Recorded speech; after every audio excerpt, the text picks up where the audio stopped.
Thank you for listening to The Luminous Mind. Remember to subscribe to our free podcast so you won't miss any of our illuminating content. Here is episode 185. That beginning is what allows a paradigm shift to begin. That's what allows the deprogramming to begin, because then the parent gets curious. And once the parent gets curious, then they're going to understand the power of curiosity and why you want to cultivate that in your child.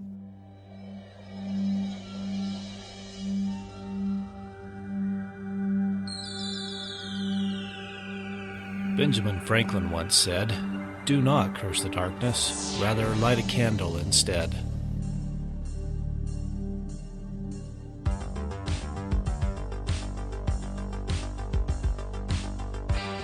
If you're ready to set your mind on fire, then prepare yourself for the Luminous Mind with your host, Rebecca Bowman.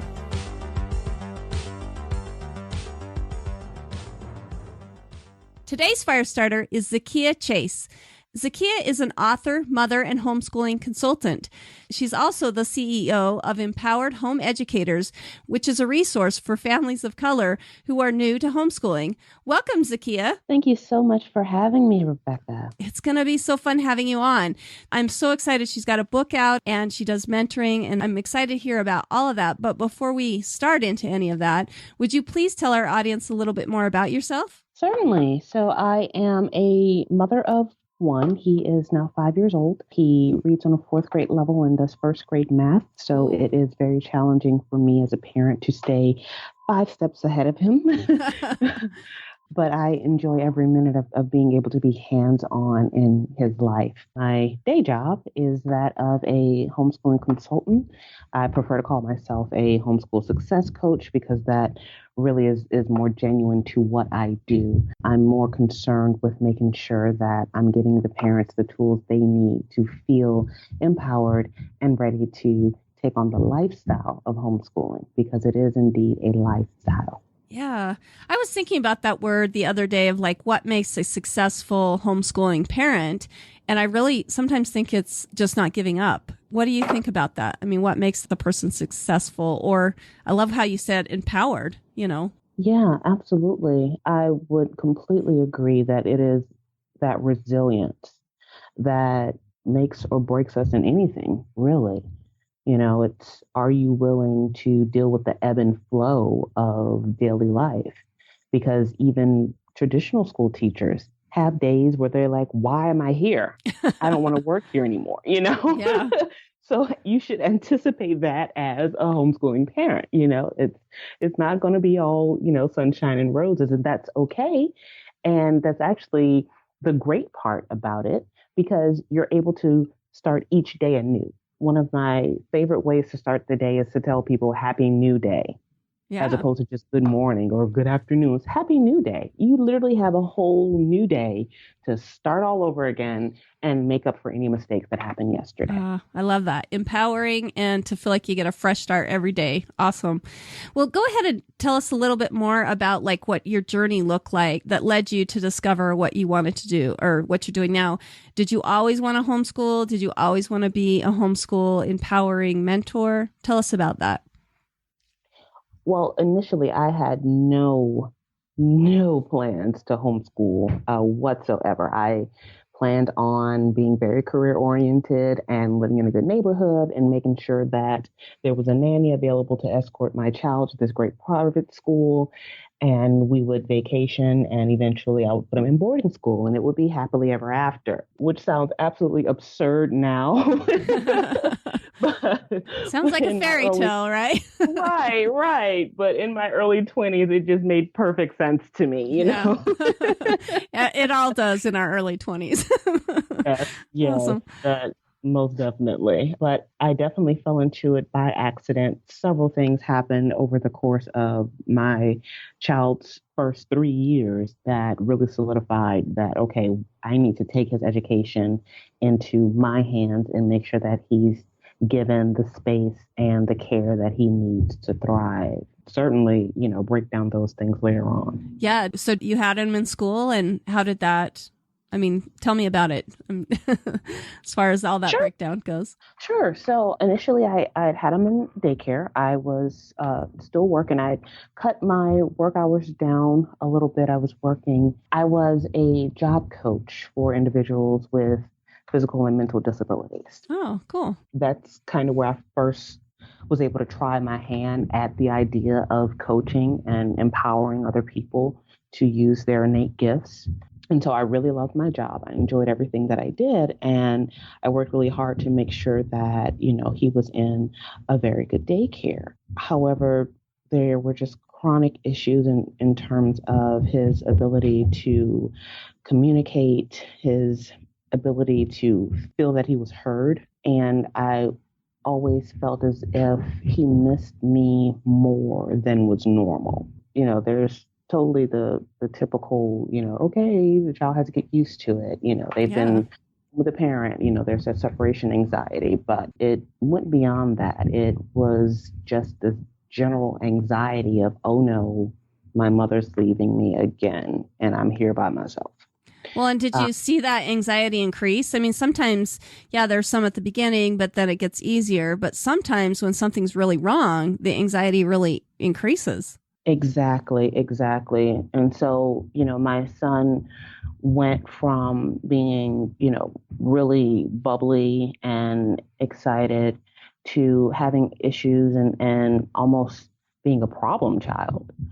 And that caused me to take a step back, like, okay, well, what's going on here? And I had meetings with the administrators at the daycare and, talked to them about some of the issues that were coming up for him and, how he all of a sudden developed this habit of sucking on his thumb, which he was never a thumb sucker. And why is he needing to self-soothe in this way? And, they assured me that, things would be fine. Just give it some time and all would be well. So I continued to do what I'd been doing since he was 1 year old, and that is creating a fun learning environment at home. So every day that he was home, we would do fun activities together. We would do sensory exploration and we would learn new vocabulary and we would play fun games. And I wanted everything to be exciting for him because it was important to foster that love of learning. Yeah.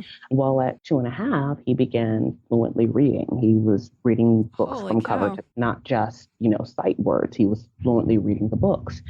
And so he went from this problem child to now the spectacle because it would be reading time and my child would be in the big chair reading to the class and the daycare took all the credit for it. They're like, yeah, our program is so great that we got 2.5-year-olds reading to the class. Check it out. No credit was to me whatsoever. That was very tough for me because in a non-arrogant way, I just think that parents are a vital part of the child's education. So anytime that the school tries to subvert that is really disheartening, Yeah, I've actually heard, I had a guest on not long ago that talked about that kids that are really successful in school, a lot of it is because of the stuff that's happening outside school, but the school still takes credit. And then the ones that aren't successful are they're never talked about. You blame it on the parents. Then it's the parents' exactly. Fault. Then that's the parents' fault. If your child isn't successful, it's your fault. Yeah. Absolutely. And that was very, very evident that, they were trying to take credit for this. And it was also bothersome to me that he would be sent home every day with homework and worksheets. And when I would go and pick him up, they would have lectures. And I'm like, well, these are toddlers and preschoolers. Why are we doing this exactly? And they look at me like I had 5 heads because how dare you question our methods? This is an academy. We are elite and we're trying to prepare the students to be elite learners, But it was very apparent that their methodology was not rooted in any sort of child developmental theory, any sort of real research, because everything else would have been play-based, because that is where the hard facts reside, that children learn through play and creative endeavor. Yeah, absolutely. So, they would say things like they wanted to make sure that, the 2-year-olds to 2.5-year-olds knew all their numbers up to 30 before they turned 3, because then they would be with a new teacher and they absolutely had to be on point for that. They had to know all of their alphabet. They had to be able to write their name, all of these outlandish things with no proof that, okay, what is the end goal? What exactly will this enable the child to do? Yeah. Crickets. It just sounds nice. It sounds really nice. It looks great in photographs. They have cute little uniforms, but it just seemed really oppressive to me. Definitely. So the combination of the over influence of the academics and the placing my child on the stage as their spectacle just really led me to say, you know what? I'm done. I'm done here. I'm ready to take this on. I'm ready to fully be his educator and his parent simultaneously. And I think that is what's going to allow him to be the person that he needs to be. And I haven't looked back since. That's awesome. If anything, yeah. I've gotten addicted to it. I've gotten patients. I go to way too many conferences. I read way too many books. And yeah, I just absolutely love it. I love it. It is addictive. I have to agree. Well, and let's talk about that a little bit. I mean, did you think about maybe switching to a different school, or all of a sudden were you realizing, wait, I'm doing this all at home and he's succeeding, just as well or even better?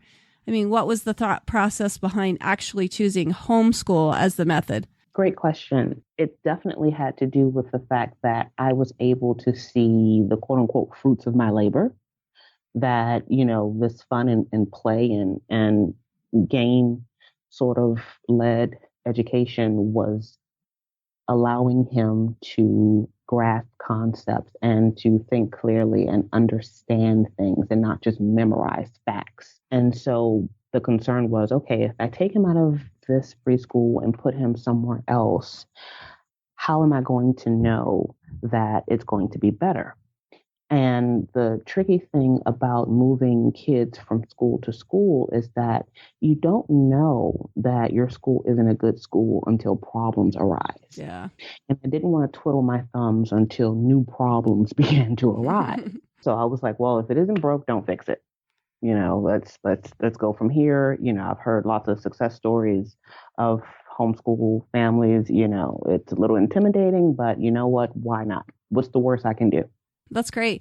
Well, and did you have friends and stuff, or just went right for it all by yourself?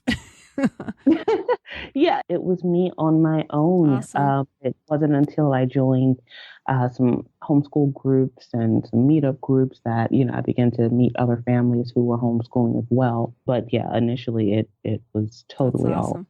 That's great. Well, tell me, I'm sure the transition between him being at school and then now coming home was kind of, there might have been some challenges. What challenges did you feel like you had along the way? And then what did you learn from those? One of the biggest challenges was the concept of time, feeling that I wasn't doing enough, or I was doing too much, or I wasn't keeping track well enough. And the whole deprogramming of what I was used to seeing in education. Homeschooling is a completely different ballgame because you have so many options. There's so many different methods. There's so many different ways of going about it. So you talk to one parent at the meetup group and they are completely laissez-faire, hands off. And they're like, well, my kids watched some cartoons today and we had a great lunch at the park. And yeah, that was about it. You talk to another family and they're like, oh, well, we have just completed their third novel for the week and they'll be doing a book report this weekend. Usually they have playtime on the weekend, but we're going to go ahead and pummel through these book reports because it's very important to get that done in a timely fashion. So they're learning Latin and yeah, it was a lot. So I had to figure out what worked for me. And it was in the process of trying to figure that out that I had wished that there was some sort of company, some sort of organization that was available to parents like me who are excited about getting into homeschooling, but overwhelmed by the thought of it and confused about how to go about it. Yeah, it is. It is a really, that is a big challenge. I mean, you talked about deprogramming yourself. I think that's our biggest challenge sometimes is trying to get it away from what we think school, should look like and Yeah. try to find that niche for ourselves. So as you started doing this, how do you feel like your paradigm changed with time and experience with homeschooling? Definitely with more research and when I began to, take different certification courses to learn more about what education really was and the differences in pedagogy and methodologies, that's when I began to really take a step back and say, well, no wonder I was feeling the way I was feeling when my child was at this academy, because everything they were doing to my intuition wasn't right. Yeah, like he's And two. right, exactly. And it's okay for my child to finger paint and roll in the grass and collect bugs because that fosters creativity and curiosity and inquisitiveness. That those are hard skills that need to be learned for human beings to Yeah. thrive. You know? Child Um, development isn't just something that we've made up. It's something, it's a natural process that kids have to go through, right? it is a very natural process, and we've taken the natural elements out of it.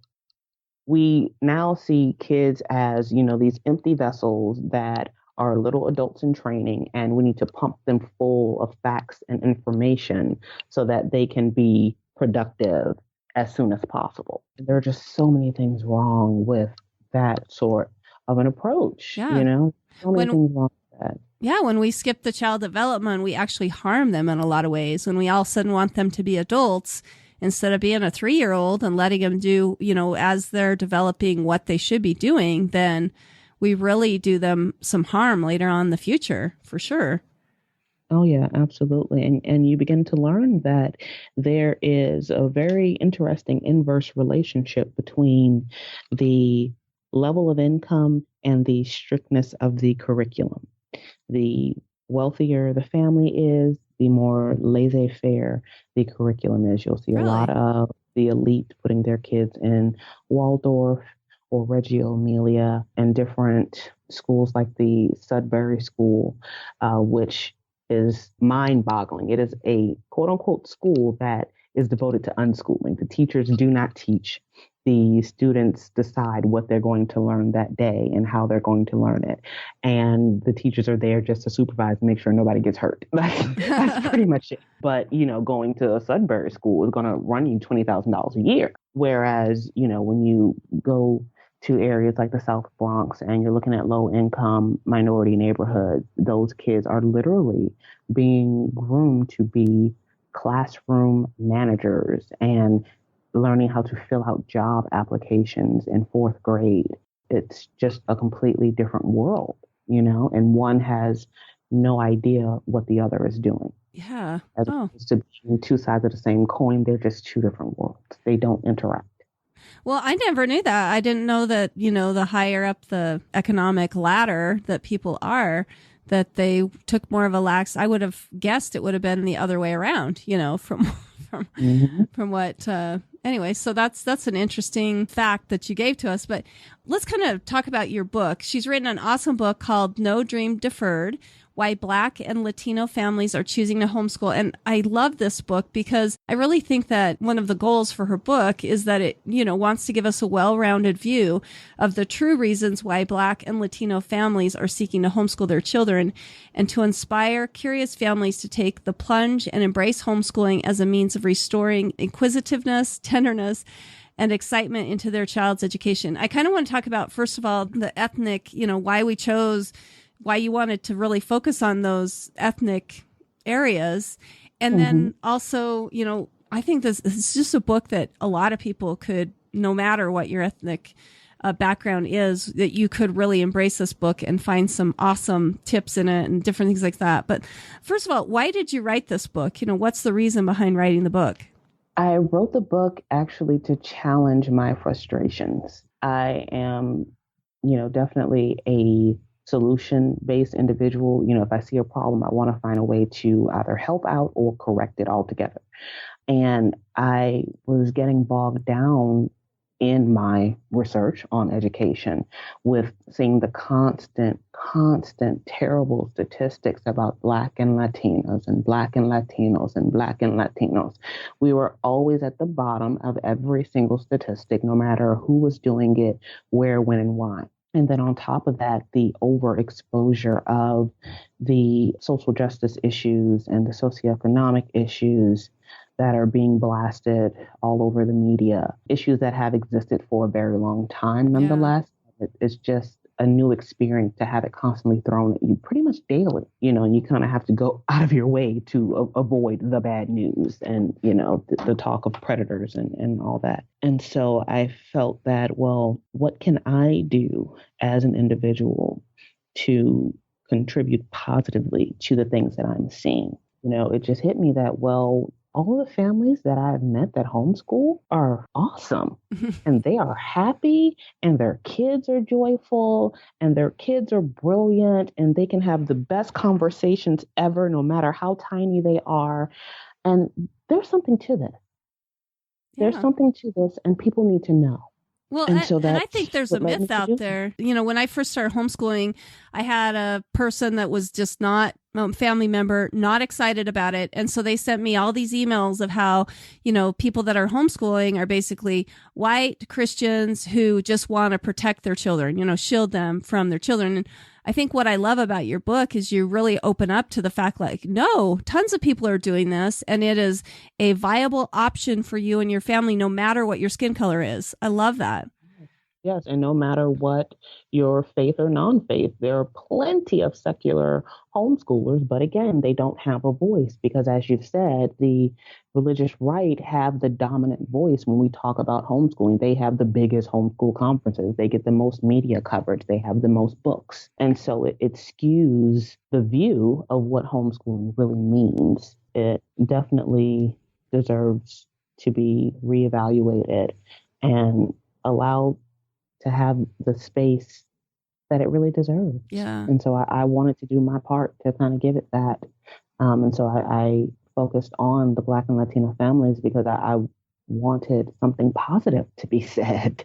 Really, that's really what it boiled down to. I was tired of the negativity and I'm like, let's talk about the good stuff. Yeah. Let's talk about what's working. Let's talk about why it's working and how it can be duplicated. Yeah. Let's start there, Yeah. Well, and I've worked in the school choice avenue for quite a while. And that was one of the reasons, some of the dejectors of homeschooling and school choice were always like, but those poor families that have, single mothers, inner city, and obviously they're talking about the demographics of, they're not going to be smart enough. The urban. Yeah, they're not going to be smart enough. They're not going to know how to do this. They're not going to have the resources. We need to provide this. And I think it's awesome that you kind of expose that this is actually, if a mother stays home, a single mom or whatever, and they figure out a way to do this, it's going to be so much better for their child instead of putting them in a, school to prison pipeline type of education. Absolutely. And the people that tend to talk about the negative possibilities are the ones that haven't paid attention to what's already happening. Yeah.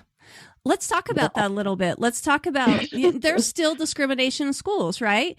I mean, we see that all over. And I almost think it's more important if you're a Black or Latino person to pull your children out. Do you have anything you want to add to that?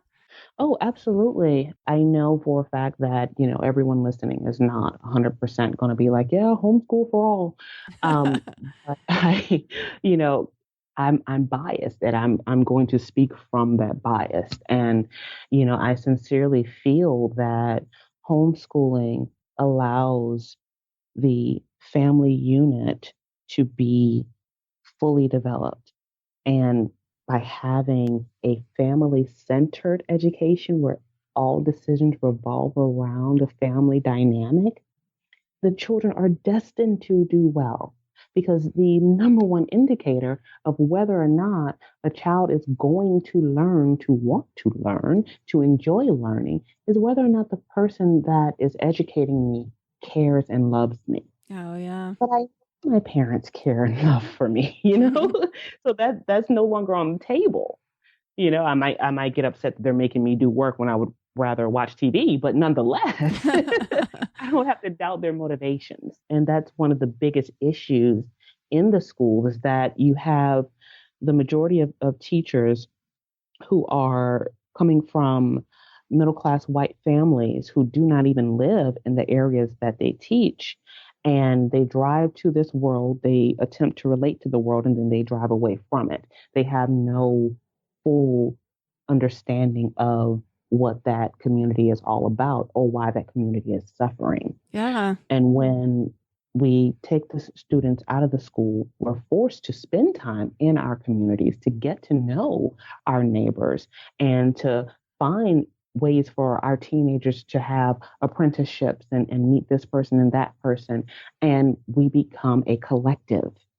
And it's by rebuilding that sense of community, starting with the family unit, that these problems can be solved. Oh, I love what you're saying because it's so true. I mean, I think that was one of the big myths that I had about homeschooling and that's put out there is that they're just at home and they're not part of the community. But I feel like because we homeschool, we've had to reach out to the community. You know, we've had to find those people around us. We've had to go out and see what's out there for us to learn. Absolutely. Absolutely. That's great. And people really don't pay attention to how much, being in school 8 hours a day, that is very sheltering. Yeah. That skews your view of the world in a way that we just don't talk about. Yeah. Well, and in your book too, I love the part that you talk about, especially for Black and Latinos, but I feel it too, that you talk about how we lose our culture. They've lost the culture that is this wonderful richness to it, but because they're pulled away and they're taught kind of a blank canvas of what education is, they miss out on so much of their own culture. And I think that I love how you talk about the family, of how they miss out on that. And that really affects the relationships, that affects how we treat each other at home, those types of things. Absolutely. I mean, the kids come home from work. I sincerely feel that going to school is work. They're there for 8 hours, just like the adults are. And we don't really pay attention to that. It's demanding. They're sitting down all day and they're being told what to do all day and how to do it and that it's not being done correctly. So they come home from work, just like the adults come home from work, and they still have more work to do. And we call it homework. And they spend another hour and a half to 2 hours doing the homework. And the parents are constantly frustrated with either the battles of getting the homework done or the disconnect with their kids because the kids are zoned out. They rather play video games, they rather watch TV than spend time with their parents. Yeah. Yeah. And it's not on purpose, but it's because they really are fatigued. They are mentally drained by the end of the day. Yeah. Yeah. Well, and they don't have a connection to those people anymore. It's kind of, I think John Taylor Gatto talked about it being an adoption, that when you send your kids away, you create an adoption situation where they don't feel that connection to you anymore because of that. Absolutely. Yeah, I love John Taylor Gatto so much. I absolutely love his books. And, he definitely talks about this hidden curriculum and the fact that, we can all agree that there are issues with this overt curriculum, that, whatever name we give it, it seems to be the same thing with just a new title ever so often. But we don't talk about the hidden curriculum and the fact that, yes, children begin to learn that they are dependent on the approval of this other adult that they are with all day, that they go to this adult for friendship and to confide in and to ask about their new boyfriends and girlfriends. And, they form these very rich relationships with these other adults.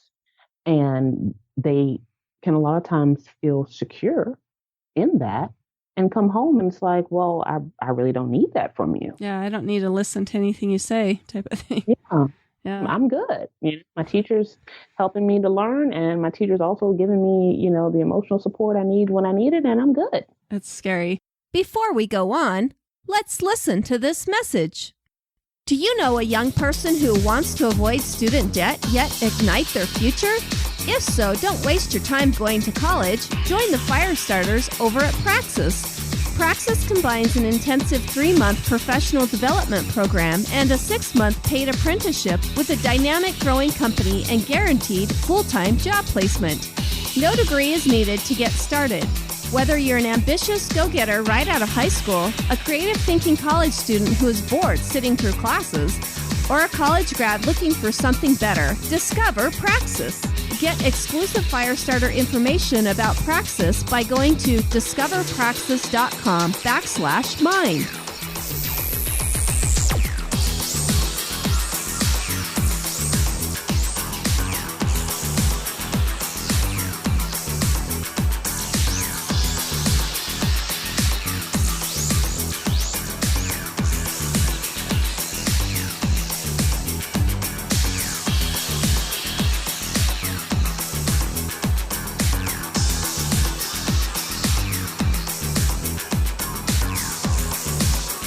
Welcome back to The Luminous Mind with Zakkiyya Chase, who's empowering home educators, especially families of color. Let's kind of talk about, it's great. She's so organized. She's organized her book in 5 different parts. Give us an idea of what each one of those parts are and what you will find there. Sure. So the 5 parts, I decided to do it in that fashion because I wrote the book for people who don't like to read and don't have time to read. So I made sure that it was as concise as possible, and I wanted to break it up in a way that you can pick it up and put it down and not feel like you missed something. So the sections go from the African American education experience in America, how, we were forcing ourselves to make the best of a horrible situation in slavery and sneaking to learn, Yeah.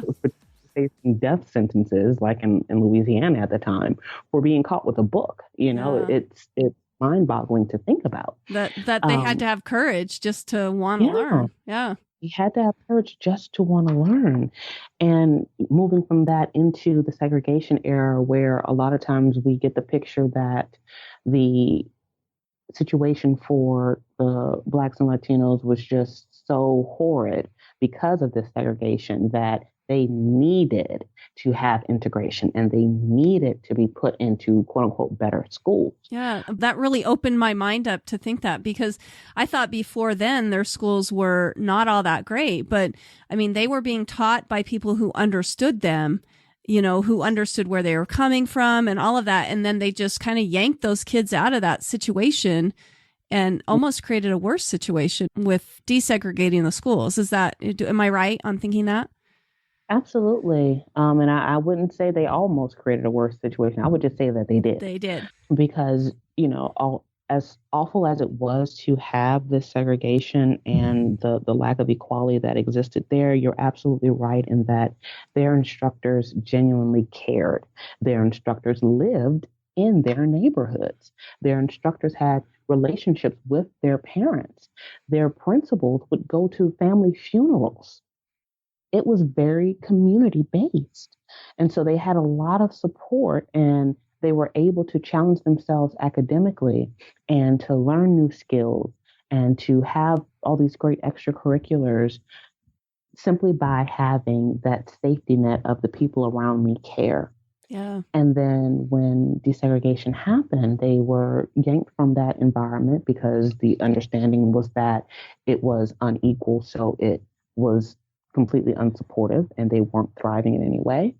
And they got put into schools with educators who were not from their communities, who did not sincerely care about them and their interests, and had to learn to tolerate them, actually. Yeah. You had educators who may have been staunchly against desegregation, but now had 3 Black kids in the class and had to teach them. Yeah, they were forced to. Yeah. They were forced to. Yeah. Well, and how can you hide that disdain? Yeah, it comes out eventually if they're the kids that are always in trouble, or they're the kids that are always, And I really I kind of want to touch on, Keela Richards mentioned that, when she talks to different people about homeschooling and unschooling and those type of things, they're like, wait, we've come so far, now you want us to yank our kids out so they won't get an education. But I love your book. Your book really puts it like, no, doing that, keeping them there is worse for them in a lot of situations. So yeah, And I've actually been asked to do a second edition that expands on the violence in schools, which is something that I didn't really want to get into at the time, because, like I said, I really want to focus on as much positive as possible. But it's a very valid request, because not only are they dealing with the academic struggles and the emotional and mental struggles, but they're being physically assaulted at Yeah. school. Yeah. You And know, then everybody's experience is not fun at and school. the women are being sexualized. The girls are really being, Yes. yeah. Well, and then the second part is we talk about the Black history of school and the struggle that they had, but then you also talk about Latinos in America. Yeah. And I love that chapter too, because it kind of shows like we've always had, I don't know what it is sometimes about America. I mean, we're a great melting pot, but at the same time, we have disdain for, I mean, we had that with the Italians that were coming in, and we had that with, you know, the Irish, just Irish and different groups like that. Yeah. And now it's really being attacked on the Latinos. Yeah, absolutely. So part 2, I go into the Latino education experience, which many people do not talk about, because we're so focused on the illegals, right? But you know, let's talk about the ones who are not illegal and who are here in this country and are still suffering. And I just absolutely fell in love with the formulation of the title of subtractive schooling, subtractive education. The Latino students are placed in schools that are not encouraging them to be Spanish speakers. They are not encouraging them to celebrate their heritage. In fact, they are treating it as a nuisance.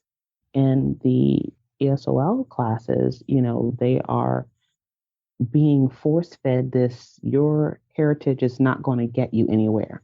Your language is not going to get you anywhere. So you need to stop doing this so that you can be successful, because it's not going to get you anywhere. Well, and I think it's cool, like when you're talking about in your book, like when you know a double language, it actually helps like stimulate your brain, you know, when you know 2 languages. Absolutely. And so why are we suppressing the one language when I don't know. We just came back from a trip, and it's interesting when you go to Europe, everyone knows like many different languages. Most people do, you know. But here in America, at least three. Yeah. Here in America, if you speak anything but English, people just have a tizzy fit about it. Yeah, absolutely. Absolutely. And it has a lot to do with our feelings of superiority. You know, we don't need to do the things that the Europeans do. We don't need to do the things that, you know, the Africans and South Americans do, because we're American. We got it on lock. We know what we're doing. We're the beacon on the hill, you know. Yeah. And that really is haunting us more than helping us at this point. But yeah, when the Latino kids come into these schools where they're being told that their language and heritage is no good for them, and they're being told that they are delinquents and problematic, they drop out. And the Latino population has the highest high school dropout rates.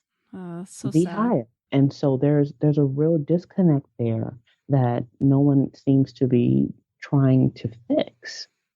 Yeah. Yeah. Well, and I've heard it blamed a lot back on the family, but that's another one. So, and then part 3, she talks about the class of 1980, which I think is a really interesting history. And it kind of talks about what we talked about before in the first section, that, you know, a lot of their teachers didn't understand them. Some of the students, they're integrated together, but when push came to shove, they all went back to their, you know, they didn't stay integrated, right? Yeah. Yeah, it was school integration, not integration of lives. Yeah. You weren't mixing up neighborhoods. You weren't saying, oh, you know, let's swap houses. It was let's swap schools, you know? Yeah. So, you know, Monday to Friday, they built these relationships with each other, and they played sports together or did other extracurriculars together. And they had a great time, and they felt like, oh, it's not so bad to be different, right? And that was fine and dandy. But when school was out, they went to their segregated neighborhoods and their segregated churches and their segregated restaurants because none of that had changed. None of that changed. And so, they weren't at the weekend baseball games with their friends. They weren't at all of the birthday party get togethers. And they just didn't have that well-rounded relationship and friendship that they had with their own race. Yeah. It kind of goes back to like when we force something to happen, it's, it's not going to create communities, that are blended. It's not going to create that. It's got to be something that comes naturally and not something that's forced. Is that kind of how you feel about it? Or yeah, definitely. It's almost like a catch-22 because we know that in order to invoke change, drastic measures have to be taken, right? Somebody has to sign some legislation and force it down some people's throats, right? But at the same time, it is a slow process because although the law has changed, the people have not. And a lot of times we don't focus on, well, how can we get the people to talk to each other? How can we get these communities to interact and understand each other better, as opposed to living separately and attempting to know each other in public spaces? Yeah. Like the Jim Crow laws, when those were enacted, that we did need some sort of legislation to actually take it back where the Constitution had a meaning, where we all had freedom. But at the same time, when we caused desegregation, it did create some other problems too. So, and then let's talk about part 5. And that I think could move nicely into your blog too, that we're or not your blog, but into your website that you have about how the homeschooling movement is growing among parents of color. Yeah, absolutely. So part 5 most definitely is where the solution comes in. Because as I said, I'm solution based. So what can you do? What can I do? This is what we can do. We can homeschool our kids and we can work together. And it is a viable option across the board, no matter if you're low income, high income, no matter if you're single parent or 2-parent household, it works for everyone because it builds a sense of community and togetherness. And you're not just trying to do everything on your own. You know that there's a group of individuals who are like-minded and want your kids to thrive just as much as they want their own to thrive. Yeah. And I wanted to encourage the parents who, have been questioning whether or not they should get their kids dressed every day and drop them off somewhere where they're unhappy, and say to them, you don't have to do that. You don't have to do that. You can stop right now and decide that you're going to take your family in a new direction. Yeah. And it's going to be better in the long run. It's going to be better. Awesome. It's going to be better. Yeah. Yeah.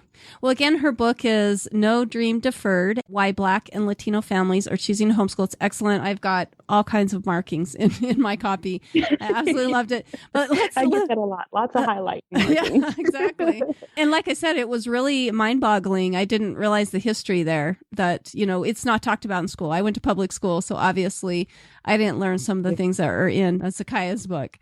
Anyway, okay, now let's talk about her website. I mean, she does more than write awesome books. She also empowers people. Her website is called empoweredhomeed.com. I love her website as well. And with the mentoring, let's talk about maybe some services that you offer and what that mentoring service looks like. Certainly. So I take the approach of helping the parents who are just getting started. I want to diminish the frustration and the anxiety that they have. And so the system that I have in place consists of 4 steps. So, we began by helping them understand what their approach to education is, because most of them, actually, nearly all of them, don't know that there's more than one way to approach education and that there's more than one theory on how children learn and how they should learn. So I composed a quiz. That's free. By the way, it's completely free. Yes. empoweredhomeed.com/quiz if you want to check it out. And it allows the parent to understand and to evaluate how they feel about learning. Do you think that learning should be led by the child, or do you think it should be led by the parent? Do you think that, learning should take place in a formal setting, or do you think learning can take place out in the park? these sorts of things that you don't normally even get the opportunity to think about. Yeah. Because in traditional school, there is a set curriculum that comes from the state. That state takes it to the district takes it to the school, the administrators bring it to the teachers, and the teachers give you the homework, and that's it. Yeah. That's the end. And I love that, how you help them see that there are other styles to homeschooling, that it doesn't have to be what we all had in school. Yes, absolutely. Absolutely. So that beginning is what allows a paradigm shift to begin. That's what allows the deprogramming to begin, because then the parent gets curious. And once the parent gets curious, then they're going to understand the power of curiosity and why you want to cultivate that in your child, And so then the second part is helping them to get all the right resources. So figuring out which curriculum is best for them, and whether or not they want to use a curriculum at all and what that would look like, and understanding that issue of time that I dealt with early on. I only taught for 2 hours. Am I going to fail my kid?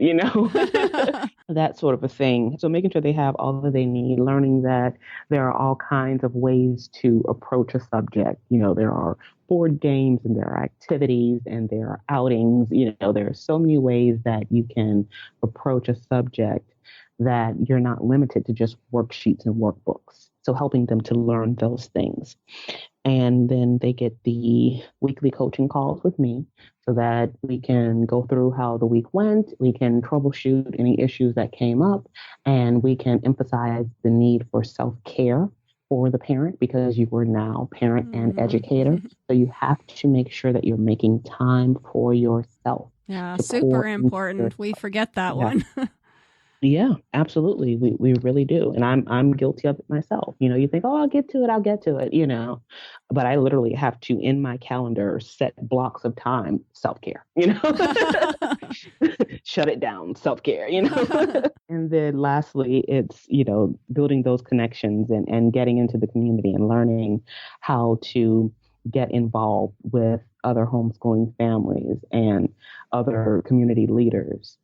Yeah. And well, and sometimes there's an underground that we don't realize is there. I mean, I know I talk to people all the time that's like, oh, I'd love to do that, but they feel like they're the only person that's doing it. But I love what your approach is. You're actually teaching them that, no, you're part of this great, vast community. It's not an underground, it's kind of growing on under the surfaces that people don't even know that's there. Right. You don't have to go it alone. And that is by far what I love the most about homeschooling, because it helped me in that way. Yeah. Because we're constantly taught to, not just be individual in our style, but in our approach to life, and compete with one another, and to, keep up with the Joneses. That whole phrase just bothers me to no end. Yeah. I can't enjoy my neighbor. I have to compete with my neighbor. Where exactly. does it end? That we're not real with one another anymore. We're not real with each other. We're not sincere. We don't sit down and say, well, you know what? I almost pulled my hair out this morning because this kid is just not listening. Let's have those conversations. Yeah. Let's talk. It's normal. Let's talk about it. Let's support one another in this. It's an ebb and a flow. There are going to be good days and great days, and there are going to be horrible days, and that's okay. Yeah. But it helps to have support. I think that's part of being successful. I mean, when at the beginning, we first talked about being a successful homeschooler, and really it's just being able to hang in there. And that's what your website does. It empowers people to hang in there and to keep going and to have that support. Let's talk about maybe some successes you've seen in, with your book and what you've done with mentoring. I mean, do you have any maybe quick stories that you want to share? Sure. So in reference to the book, the number one, it's so humbling to me to constantly get the emails and the Facebook messages on how impactful the book is and how it breaks down the issues that exist, but also explains what it looks like in each different family. I provide family narratives so they can get a glimpse inside of what members in their community are doing. How are they doing homeschool? Why are they doing homeschool? And what do they love and hate about it? Yeah. And having that view. and also being able to, put a name to a problem, understanding, yeah, there's a phrase for that. It's called subtractive schooling. It exists, it's called a hidden curriculum. It exists. These aren't just things in your mind. There's evidence to back up your feelings. These things are real. They're legitimate. And so, yeah, it's very rewarding to know that people are getting that much value out of the book. In regards to being a coach, definitely what moves me is watching the parent to blossom, because it is such a top down approach. It's let's get you in the right position as a parent. And then when your philosophy changes, when your demeanor changes, then you're better capable to help your kids and to show them what they need in order to thrive. Yeah. And so, working with the single mom who, was completely frustrated and saying, how am I ever going to get my 6-year-old to read? And being able to say things like, well, you can kind of start by putting subtitles on their program while they're watching TV. Huh? Yeah, English subtitles. And they'll be reading as they're watching. Sneaky, That's a great idea. Yeah. Well, and I love what you're saying, too, because I think a lot of times as homeschooling parents, all our directions faced at our children, but really what I've learned over the years of doing what I've done is that really it does come with me. Our experience is it's going to be better of what's going on inside of me more so than pushing, making sure my son does this English lesson. Do you know what I mean? Like, if I've got crap going on in my head and all of that it's going to reflect on the kind of experience they have. Yeah, absolutely. And the chronic issue is that when you become a parent, you initially begin to see your child as an extension of yourself. They are your representative. So if they're not behaving the right way, if they're not dressed the right way, if they're not articulate enough, if they're not athletic enough, it looks bad on you. Yeah, especially as a homeschooling parent. As a homeschooling parent. So the desire of the brain is to, self-protect. And we go to great lengths to try and make ourselves look good in the eyes of other people. And it can be so damaging to our relationship with our kids. And so being able to understand that, no, my child is not an extension of me. They are an individual.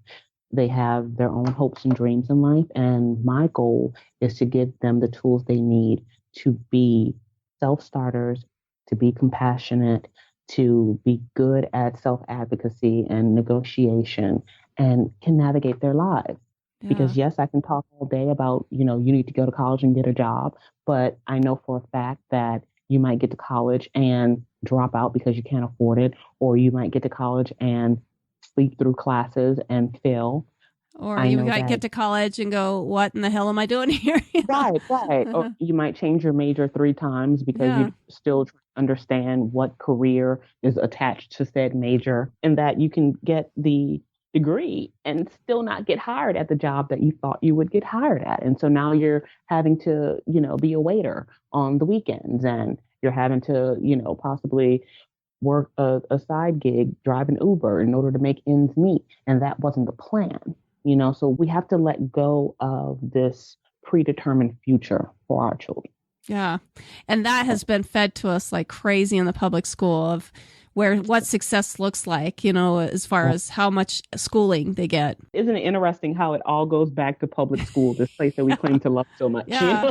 We are all programmed. And I hate to say that sounds so conspiratorial, but we really are. We have been brainwashed, a lot of us as Americans and whatever, through our schooling of what success is, how we should be as people, what all of that. I mean, we've created boxes that aren't there. So yeah, break the barriers. Absolutely. Yeah. Well, you've already talked about how you're going to have a sequel to your book, but do you have any other long-term goals? And then how's that working into your legacy? Ooh, that's a good one. Well, definitely my long-term goals are to provide a platform for families to feel that they can be their authentic selves, allowing them to know that they can go out into the world, they can leave their home, and they can be who they are and let their kids be who they are, and not feel as if something horrible is going to come because somebody turns their nose up. Yeah. That person's opinion has nothing to do with you and everything to do with them. Why? Because they're still dealing with their own programming. Yeah. They're a little bit programmed to think about what that is, and it's kind of an uneducated view. Right. And it's not necessarily coming from a bad place. It's just this programming and how things, quote unquote, should be and should look like, So I big on pushing the authenticity of, just being ourselves and allowing our kids to be themselves. Secondly, to that, I definitely want to leave behind the message that it's okay to mess up. It's okay to feel like you failed, because guess what? Tomorrow you get a new day and you can start again. And that is great. Yeah. Well, the cool thing about failure is it's a springboard. It's how we all learn. Yes, I love the term failing forward. Yeah. You never fail backwards, you fail forward because you learn what doesn't work. And now you go back to the drawing board. Yeah. And in my personal life, my personal definition of failure as a parent is having raised a child who is selfish, materialistic, egotistical, and out of touch with reality. Yeah. And I don't care if, my kid is a billionaire. If those are the traits that they're carrying around, I failed as a parent. Whereas my goal is to cultivate a compassionate and giving and understanding and empathetic person who is able to understand the issues of others, to look for ways to better their community, to always seek to learn something new every day, because learning is a lifelong process, and to have a sense of resilience when, life knocks you down, get on back up. As my dad would say, have some rubber in your ass, bounce back, So if I succeed at that, then I've definitely left a positive legacy, and I would be proud of myself. That's awesome. Well, great. Well, before we say goodbye, do you have any maybe final parting words for our listeners? And then give us your contact information where people can get your amazing book and also get some mentoring. Absolutely. So I certainly encourage everyone to reflect on their views of what education means and what education is and what it looks like. Because when you take the time to evaluate that, you'll begin to see how much of it is based on what other people have told you and what you've been programmed to believe. And when you reevaluate it, a lot of that anxiety about what the future holds begins to disappear, because you know that education happens everywhere, every day, in so many different ways. So I encourage you to do that. In terms of means to pick up the book, it is available on Amazon, both in paperback and Kindle. So you can put in my name, Zakkiyya Chase, Zakkiyya, last name Chase like the bank, and the book will come right up. Alternately, if you want to follow my Facebook fan page, that's facebook.com/Z Chase Homeschool. Z as in zebra, Chase Homeschool. And you'll be able to check out all the videos that I post when I'm ranting and raving about things. Those are probably the best. I haven't seen those. And you'll also be able to get some cool resources when I come across fun articles and freebies. I share those as well. That's so great. Yeah, I would more than love to have you follow. Awesome. Again, Zakkiyya Chase, her book is No Dream Deferred. Why Black and Latino Families Are Choosing to Homeschool. It's a great book. I definitely recommend it. I would even read it to your kids because I think it's got a lot of great history in there. Her website is empoweredhomeed.com. However, we're going to be sure to link all that information that we've discussed today on our website as well. But thank you so much, Zakkiyya, for coming on and joining us and helping to light our minds on fire today on this important subject of homeschooling. I really appreciate it. Thank you so much for having me, Rebecca. It was a pleasure, and I wish you all the success in the world. Luminous Mind is a fantastic podcast. Thank Thank you for listening to The Luminous Mind. To learn more about Zakkiyya Chase, go to our show notes at theluminousmind.net. Be sure to become a subscriber to our free email list and get our new monthly newsletter. Then check out the Services tab to see how we can continue to assist you, our fire starters. Also, to help us continue production of illuminating content, go to the Sponsor tab at theluminousmind.net for more information on sponsorship and affiliate programs. Like us on Facebook, follow us on Twitter, Google+, Pinterest, and now Instagram. Get our free audio content by subscribing on YouTube, iTunes, and Stitcher. To help us grow, consider these easy ways. Tell your friends about us, leave us a review, share our content. Tell us how we can help you so together we can continue to light minds on fire and change the paradigm of education.